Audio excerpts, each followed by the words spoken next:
अस्सलाम वालेकुम।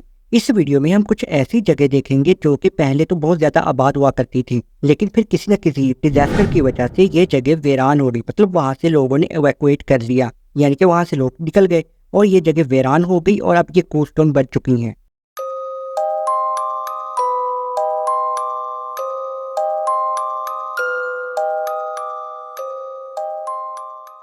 इटली के शहर क्रैको में ये एक ऐसी जगह है जो कि तकरीबन शहर से 1312 फीट ऊंचाई पर है। ये एक जमाने में बहुत ज्यादा आबाद हुआ करती थी। 1963 से लेकर 1972 तक यहाँ पर काफी सारे सैलाब आए थे, तो खैर इस वजह से काफी सारे लोग मारे भी गए। तो लेकिन फिर भी वहाँ से लोग बिल्कुल मुकम्मल तौर पर एवैक्यूएट नहीं हुए थे। लेकिन 1980 में काफी भयानक अर्थक्वेक आने की वजह से काफी सारा नुकसान होने के बाद वहाँ से लोग मुकम्मल तौर पर चले गए और इस जगह को छोड़ दिया और अब ये जगह बिल्कुल वीरान है, अबेंडेंट हो चुकी है। हाशिमा आइलैंड जो कि जापान के करीब है, यूँ समझ लो कि नागासाकी शहर से तकरीबन 15 किलोमीटर की दूरी पर ये वाक़या है आइलैंड। और 1959 में यहाँ पर बहुत ज़्यादा आबादी हुआ करती थी और वो इसलिए क्योंकि यहाँ पर काफ़ी सारे कोल के रिजर्व थे।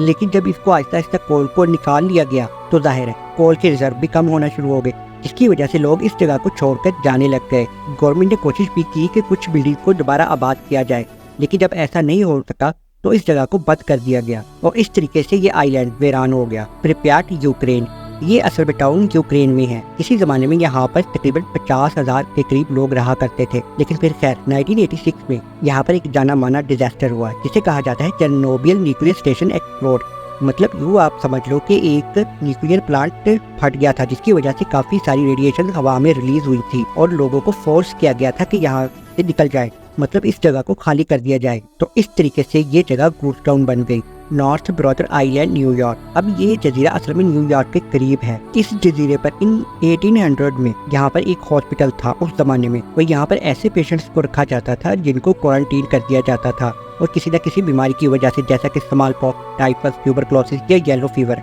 लेकिन फिर 1905 में यहाँ पर काफी सारी लोगों की जानें चली गई, क्योंकि कहा जाता है कि स्टीम शिप में आग लग गई थी, जिसकी वजह से काफी लोगों की जानें चली गई, यानी कि हजारों लोग मारे गए। खैर वर्ल्ड वार 2 के बाद इस जगह को आबाद करने की कोशिश की गई थी और कुछ पेशेंट्स जो ड्रग एडिक्टेड होते थे उनको यहाँ पर रखा जाता था ताकि उनका इलाज चल सके। लेकिन फिर 1963 में इस हॉस्पिटल को बंद करना ही बेहतर समझा गया और इस हॉस्पिटल को बंद करने के बाद ये जगह बिल्कुल वीरान हो गई और आज भी काफी सारी मिस्ट्रीज इस जगह के साथ लिंक करती हैं। कोराडोर सर ग्लेन, फ्रांस, ये जगह असल में फ्रांस में है, लेकिन जून 1944 में जर्मन सोल्जर्स ने यहाँ पर घुसकर काफी सारे लोगों को मारा था। असल में जो मर्द लोग थे उनको मार दिया गया था, लेकिन खवातीन और बच्चों को एक चर्च में बंद करके एक खास डिवाइस को चर्च में फिट करके आग लगा दी गई थी, जिसकी वजह से उन बच्चों और औरतों की भी जानें चली गई थी। लेकिन फिर बाद में एक फ्रेंच प्रेसिडेंट ने इस जगह को सील कर दिया था मेमोरियल के तौर पर, क्योंकि ये जगह अब गोस्ट टाउन बन चुकी है। और अब लास्ट में व्हाइट नोम, वेस्टर्न ऑस्ट्रेलिया,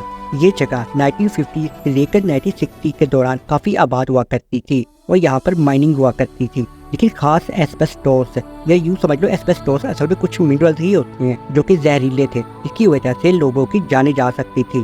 तो इसलिए 1966 में माइनिंग को रोक दिया गया था और इस इलाके को खाली करवा दिया गया था ताकि लोगों की जानें ना जाए। लेकिन 2007 में इस जगह को ऑस्ट्रेलिया के नक्शे से ही खत्म कर दिया गया था, मतलब मैप से इरेज कर दिया गया था और इस जगह की तरफ रोड जाने वाली भी सारी ब्लॉक कर दी गई थी, जिसकी वजह से अब ये जगह अबेंडेंट हो चुकी है। अगर वीडियो अच्छी लगे तो लाइक कर देना, चैनल को सब्सक्राइब कर देना। अल्लाह हाफिज़।